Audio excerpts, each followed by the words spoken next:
What's up, guys? Welcome to Between the Lines, the official baseball show of the Sports 2.0 network. First of all, I want to give a shout out to RJ Patricio, our media graphic design guy. Every time I see that interview, the intro, I freaking smile. I love it. It's awesome. So much better than the original one. So thank you to RJ for that.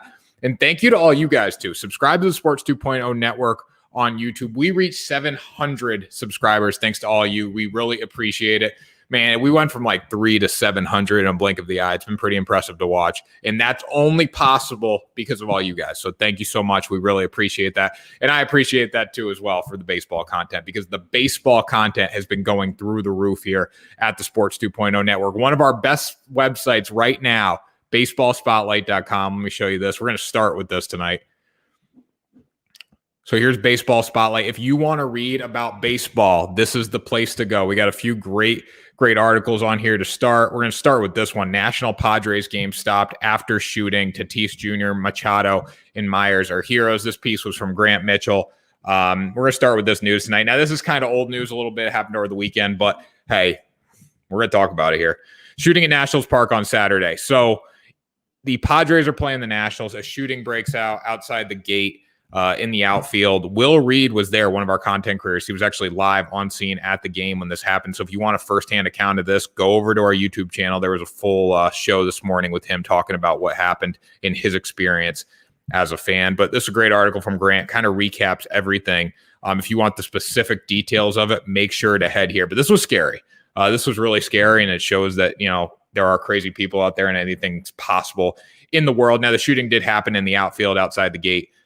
But when it happened, nobody knew what was going on. And then you got guys like Machado and Tatis rushing people into their dugout to save them because, you didn't know where the gunfire was coming from. And the scariest part was on the TV broadcast, the Twitter clip that I saw, you could actually hear the gunshots outside the park. So that was a little scary. Now, I was not watching this at the time.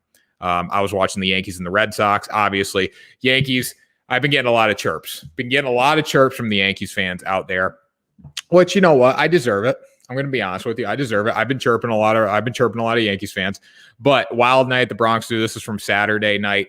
I want to talk about this. First of all, Yankees take 2 of 3 from the Red Sox. They really didn't take 2 of 3. They took 1 of 2, and then there was a Little League game that they won that was 6 innings long, so you got to factor that into the equation.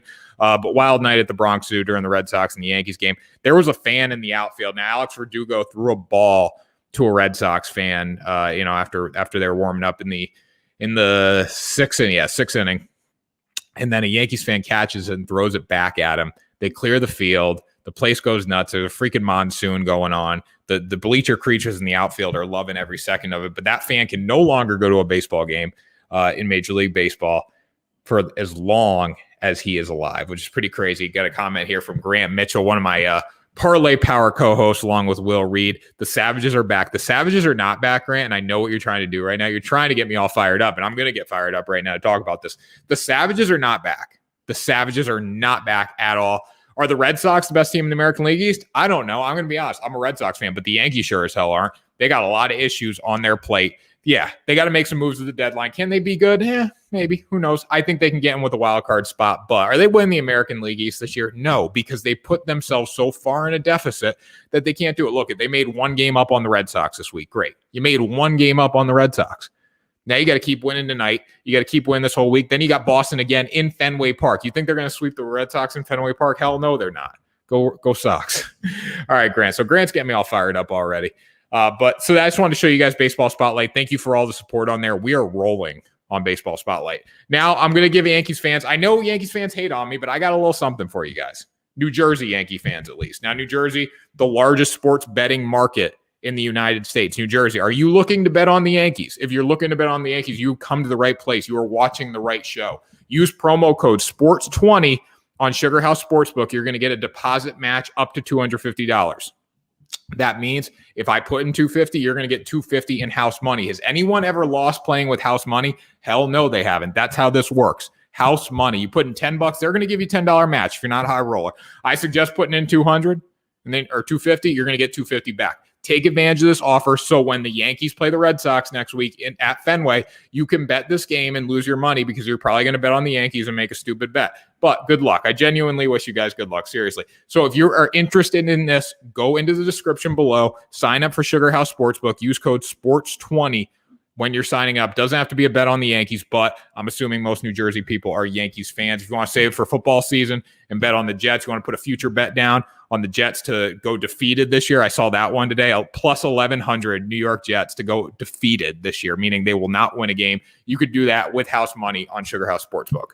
So those are the two news I wanted to start the show off with, but let's talk about playoff projections. Now, according to Fangraphs, we're halfway through the season. That's not according to Fangraphs. We are halfway through the season, a little over. And Fangraphs, the data is starting to get a little more accurate on who's going to make the playoffs and who's not going to make the playoffs. Now, they have the Yankees at 30. Yeah, let's see. They have the Yankees at 38.6%. So we got to factor that into the equation. Yankees fans are not going to win the division. Fangraphs doesn't think it's going to happen. It's not going to happen. But anyways, let's talk about this. So you look at the American League East, you look at the Red Sox. The Red Sox are a 86.1% chance to make the playoffs. That's pretty good. Now, this doesn't mean win the division. This just means make the playoffs. You look over there, they have win the division, 52.4%. That's because of how far ahead they are of these teams.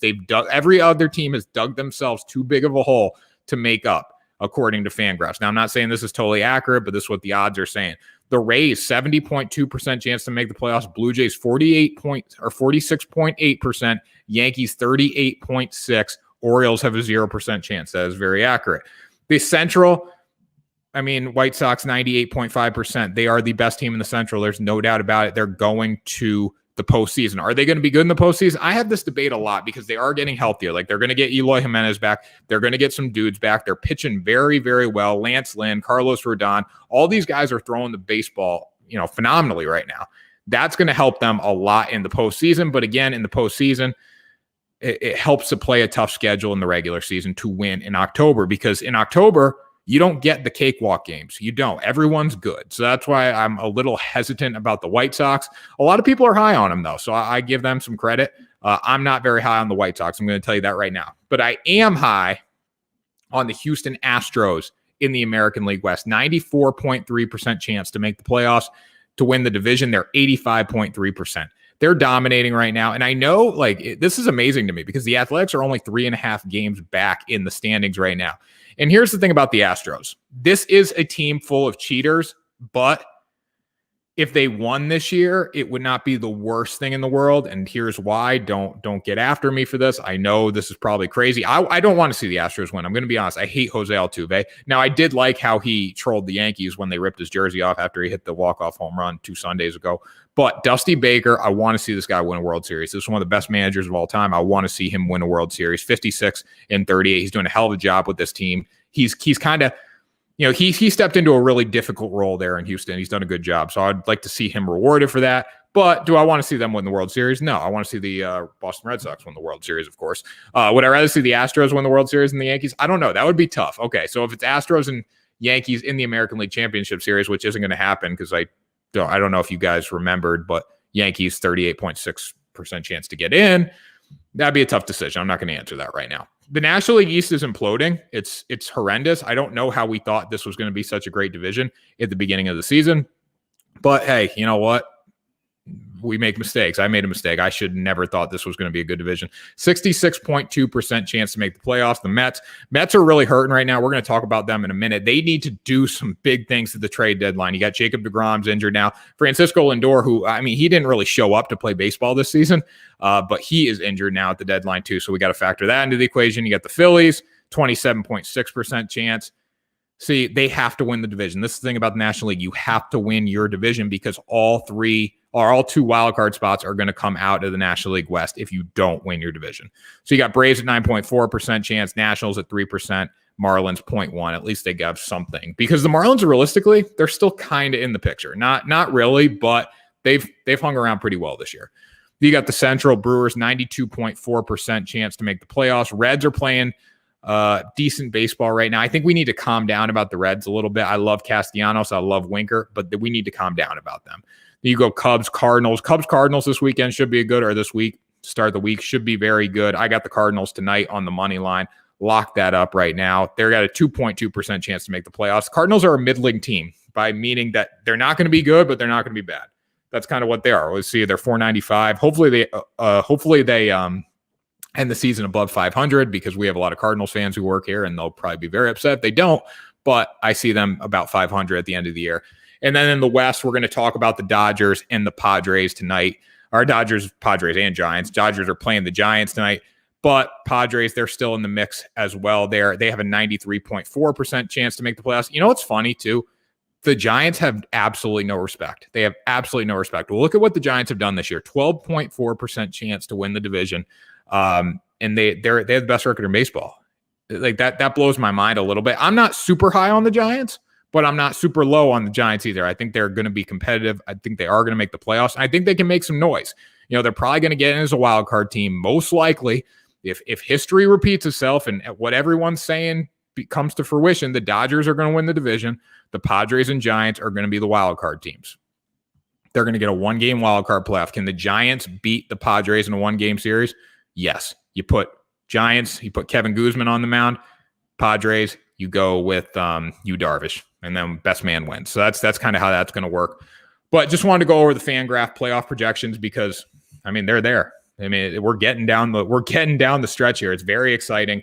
I know we still have a few months left of the season, but playoff baseball, there is nothing like playoff baseball. If you think there's something like playoff baseball, you're freaking crazy, because there is nothing like it. I mean, I know people say playoff hockey's awesome, all that stuff. Hockey's kind of exciting all year, though. Like, let's be real. Like hockey, the pace of hockey makes it exciting. When we look at playoff baseball, baseball is one of the slowest games in the world, right? And people complain, I don't want to watch baseball because it's so slow. But we get to the playoffs, your heart is freaking pumping with every pitch of the baseball. And that's what I love about playoff baseball. That's what I love about the Boston Red Sox going to the playoffs this year as the American League East champions. I'm going to try to troll Yankees fans as much as I can on this show, because I really like some of the comments that I get on Twitter from Yankees fans. So I'm going to just keep taking shots at them. But let's get into the Giants versus Dodgers. Now, this starts tonight. It's going to be a 4-game series, if everything goes good. You know, of course, we had COVID breakout in New York City in that series. That was supposed to be a 4-game series between the Yankees and Red Sox. So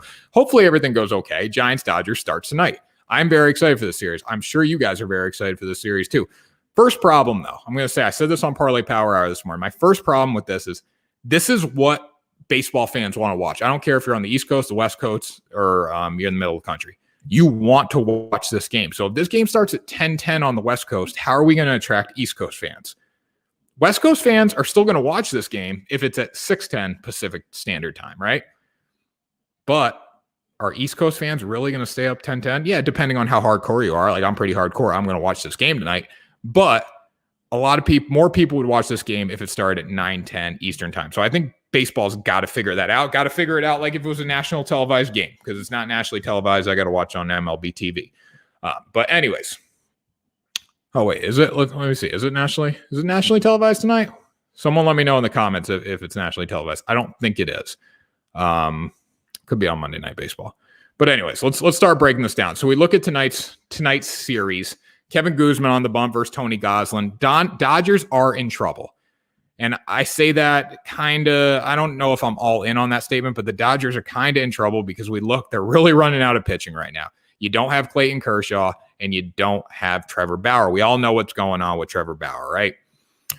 Say what you want about that. He's not going to be back this season. Rachel Luba, his agent, and his lawyer they have already said that we're not going to appeal the suspension. We're not going to appeal the administrative leave because we don't want to affect the Dodgers. We don't want to mess with their season. Okay, that's fine. So he's probably not going to be back this year. Now you look at Clayton Kershaw. Clayton Kershaw's got elbow inflammation or arm inflammation. Inflammation is not good. It's never good, because the way baseball works right now is, okay, let's keep delaying. Let's stick on the injured list. Let's go to the 10-day injured list, and we'll see if it gets better. And then after that, maybe we'll go get an MRI and we'll determine if there's a tear or anything. So when you look at Clayton Kershaw, it's very scary considering where he is in his career. Inflammation is not good with Clayton Kershaw because it probably means there's some sort of interior damage, and that means he's probably going to have to get surgery or be out for an extended period of time, which is very scary. So the Dodgers really do need pitching, but Tony Gonsolin on the bump tonight. Very excited to watch Gonsolin pitch. The three guys who really need to step up now until the deadline, at least when the Dodgers go out and get a pitcher, because they will go out and get a pitcher. That's what big market teams do. Tony Gonsolin, Julio Urias, and David Price. Now, I know David Price step up. He's a Cy Young winner. David Price is not the same pitcher he was when he was a Cy Young winner, so forget about that right now. We look at Tony Gonsolin, 1-0 on the season, 2.13 ERA. He's only thrown 25 innings, 25.1 innings. So, that's a little scary. He's got 31 strikeouts in 25 innings. He's going against Guzman tonight, 9-3, 1.73 ERA. I mean, Guzman's been fantastic. And that's the one thing the Giants have done exceptional. The Giants front office, they deserve a ton of credit. If there's an award for this at the end of the season, they should get it. How to buy players without spending a lot of money. They locked up so many pitchers for not a lot of money. It's been remarkable what they've done. They've won games because of their starting pitching, because of their bullpen. It's been fantastic. It's been great to see as a fan, even though I do support the Dodgers in the National League. Call me a front runner, call me a bandwagon fan. I don't care. I like watching the Dodgers win. I like seeing big market teams dominate. That's who I am. But when you look at this matchup tonight, Guzman obviously has the advantage, but don't count out Gonsolin. Do not count out Gonsolin. I like the Dodgers tonight. And a lot of sports books like the Dodgers as well. We got a comment here. Let's see. Does Gonsolin have what it takes to be a top 3 pitcher on a World Series winning team? Let me think. If I look at the Dodgers starting rotation right now, obviously Walker Buehler is number 1. I'd put Julio Urias in that mix. You don't have Kershaw. I'd say Price is up there. Yeah, I honestly don't think so, Grant. I really don't think so, because I'm going to say the Dodgers are going to take Walker Buehler. I like Julio Urias a lot, and then they're going to go get someone at the deadline. But Gonsolin, no matter who the Dodgers get at the deadline, he's going to be a huge part of this team. There's no doubt about it. Gonsolin needs to step up. He needs to pitch well down the stretch, whether it's out of the pen in the playoffs, whether it's in a starting rotation position right now. And it starts tonight. And you look at sports books right now too. Sportsbooks believe the Dodgers are going to win this game. Dodgers are minus 135 tonight. That's another sign that the Giants have no respect. I know the Dodgers at home, but this isn't football. Like, let's be real. Home field advantage, it is what it is in the regular season. It means something. I mean, obviously you saw what the Yankees fans did to Alex Verdugo. That messed with the Red Sox. That did mess with the Red Sox. But, the flight from San Francisco to LA is not too long. It's not going to affect them. Home field advantage, does it really mean anything? I don't think so. Should the Dodgers be minus 135 tonight against Guzman with all the injuries they got? I mean, you look at the Dodgers injuries right now, it's a mile long. You got Corey Seager's hurt. Clayton Kershaw is hurt. Mookie Betts is day-to-day. I don't know if he's in the lineup tonight. Gavin Lux is day-to-day. Like, these guys are beat up. Now the Giants are beat up too. I'm not gonna lie about that. They got Lestella's hurt. Buster Posey's hurt. Like, they got guys that are injured. So don't get me wrong about that. But still, I think it should be closer, like Dodgers minus 120, minus 110 in that range, because Guzman's on the bump and the Giants have played okay as of late. They have not played great. The Cardinals took 2 or 3 from them this past weekend. So that's a little concerning if you are a Giants fan. But hey, look to get back on track. This series decides the National League West. If the Dodgers are able to grab the lead in the National League West after the series, there's no doubt about it. They are not giving it up. They are running all the way to the postseason. Mark my words on that. So the Dodgers 1 game back in National League West. Hitters to watch tonight. Obviously for the Giants, it's Brandon Crawford, 18 home runs, batting about 290 on the season, 285 in that range, 58 RBIs. Max Muncy for the Dodgers, though, journeyman of the year, journeyman of the century. This is a guy that nobody expected anything out of. He's done everything for this team. He's batting 270, which, is what it is, but the power numbers have been there. 21 home runs, 57 RBIs. 57 RBIs. This guy's on pace for a 4,100 season. That's probably gonna be a little tough, but definitely 3,100, 3,500. Look for Max Muncy to step up big. Cody Bellinger hasn't found his stride yet. We're getting Corey Seager back very soon. Corey Seager's coming back. This team's dangerous, and that's why they're still the favorites to win National League West. Like, think about it this way. They haven't even played well this season. Like, realistically, when we look at the Dodgers lineup, when we look at what we expected them to do, they have not played well, and they are still 1 game behind the Giants 3 days after the All-Star break. Watch out, National League. All right, so the trade deadline is approaching here. About 10 days away. There's going to be a lot of moves at the deadline. One trade that has already taken place, which is it gives us a good indication of what the Cubs are going to do. Obviously, we thought the Cubs were going to be sellers. we thought they were going to be buyers initially, and then they went on the losing streak of the century. Now they're going to be sellers. So they did trade Jock Peterson to the Braves for first base prospect Bryce Ball. I love Peterson. I think Peterson's going to be a great fit in Atlanta. Atlanta needs a hitter. They need someone who can hit. I thought Jock Peterson would have been a great fit for the Yankees. The Yankees need a left-handed bat. They need an outfielder. I mean, the wall at Yankee Stadium is 2-0 against outfielders this weekend. They are getting beat up like crazy out there. The Yankees really need a left-handed bat, and they need an outfielder. Jock Peterson would have been a good position, good player to go there. But he went to the Braves. I love Jock Peterson. I think Jock Peterson's great. I think he's going to be a great fit in Atlanta. Marcell Ozuna, as we know, domestic abuse. He left this season. Then you got Ronald Acuna Jr. Now he tore his ACL. The Braves need a hitter, just like the Yankees do. And the National League East is wide open. National League East is 100% wide open with how the Mets have been playing right now and all the injuries that the Mets are doing. So the Dodgers need a pitcher, as we kind of touched on before. One pitcher who it's not going to be is Lance Lynn. $38 million contract extension. Shout out to Lance Lynn. He's 34 years old. He's pitching better than he was pitching at 24 years old. The dude's legit. There's an option. It's a 2-year deal. There's a third-year club option, I believe worth $14 million. There's a $1 million buyout if they choose to not pick it up.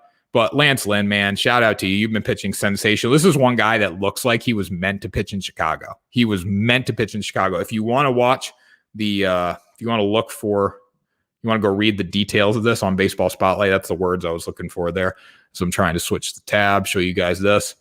If you want to read about Lance Lynn and why he was meant to pitch in Chicago, this is the article for you right here. Tanner Kern, free advertising for myself. Why not? Lance Lynn was meant to pitch in Chicago. Break it down. It's all there, guys. All the contract details, what the quotes he said after. He could have entered free agency this season, but he didn't want to enter free agency in the offseason because you know what? He wants to be in Chicago. He believes in what they're doing there. He believes it's a championship franchise. I don't believe it's a championship franchise, but hey, go Lance Lynn. All right, Scherzer. Scherzer wants an extension. The Yankees, or the Dodgers, they need a pitcher. Is Scherzer a viable option? I think he is under the right deal. So Scherzer has said, I don't want to leave. I don't want to leave Washington. The Nationals said, we're not interested in trading him. Scherzer has the right to stay. Even if the Nationals are like, I want to trade him immediately, like right now, Scherzer can decline it because of how many years he has a service time and all that interesting contract detail stuff. So Scherzer wants an extension. He will leave, he said. He will go to a different club for an extension. But the way it works is it's going to be a little difficult for a team to do this because they're only going to have like 48 hours to negotiate the extension. So is Scherzer realistic? No, but is it a possibility? Yes, I could see him going to the Dodgers because they have enough money to do this. Now, also, you got to think what the Dodgers just spent on Trevor Bauer. Do they have enough money for a pitcher, or do they have enough money to spend money on Max Scherzer? I don't know. I don't think this is really realistic. Another guy who I think could be a good fit for the Dodgers is Jose Barrios. The problem is they're probably going to have to, abandon ship in their prospect system to get Jose Barrios. And I don't know if it's worth it. Barrios has been sensational this year. He's been one of the guys for the Twins that's been a bright spot of this team. I've loved watching him pitch. Every time he takes the bump, I love watching him. He's going tonight for the Twins in a doubleheader. But do I think Jose Barrios is going to end up in LA? I really don't, because I think the Twins want to hold on to him. Are the Twins rebuilding? I don't know. The Twins are supposed to be one of the best teams in baseball. Now, I will say one thing here. If Byron Buxton is traded by the Minnesota Twins, don't be surprised if Jose Barrios goes. That shows they're abandoning ship and they're trying to rebuild. So keep that in mind. Another guy who I didn't put a banner in for this, but it came to my head. Another guy who I think could be a good fit for the Los Angeles Dodgers is Kyle Gibson in Texas. He's an all-star. He's probably a number 2, number 3 guy as he, starts to mature a little bit. He's their ace in Texas, but he's pitched better than I think he's going to be. However, I think the Dodgers could get a good deal for him. The Rangers are looking to rebuild. It appears like they're going to trade Joey Gallo. So if they trade, Gallo doesn't want to go, but if they trade Gallo, trade Gibson, abandon ship, rebuild. That's a possibility there as well. So look for the Dodgers. They're going to go grab a pitcher. Now, the Yankees. The Yankees have probably the best lineup in baseball that does not have a lefty on it. I mean, Cashman, man. Like, Cashman needs a left-handed hitter. I don't know why they don't have a left-handed hitter. They need a left-handed hitter. So when you look at the Yankees, Joey Gallo, that's a guy that comes to mind for them. I really think Joey Gallo could be a great fit for them. They need a left-handed outfielder. There's your answer right there. Now, Joey Gallo's not going to hit for average, but he's going to hit for power. The short right field bleachers at Yankee Stadium will play well to his bat. But again, I don't know. If the Rangers trade Joey Gallo to the Yankees, look for the Dodgers to get Jose Barrios. That's my thoughts there. We'll stay in New York here. Mets need something. The Mets need something. That's the headline here. Francisco Lindor and Jacob deGrom to the injured list.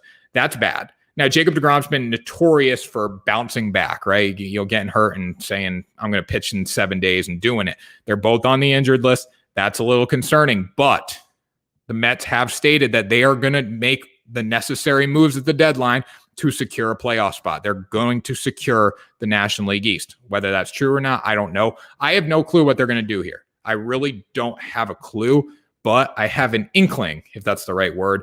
Look for the Mets to land a Cub. Look for the Mets to land a Cub. The Cubs have shown that they're going to be sellers.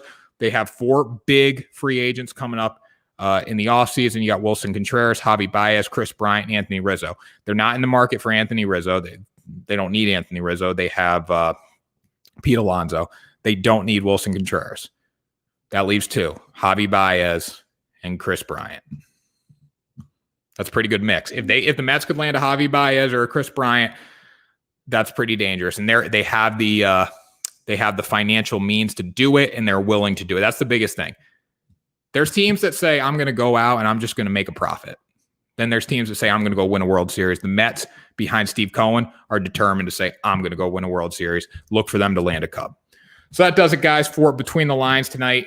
Connect with me on social media at Tanner Kern at Sports 2.0 Network. Appreciate all the support so far, guys. Could not have done this without you. We could not have grown this channel without all of you, without all the Between the Lines watchers, without all the watchers of all our other shows.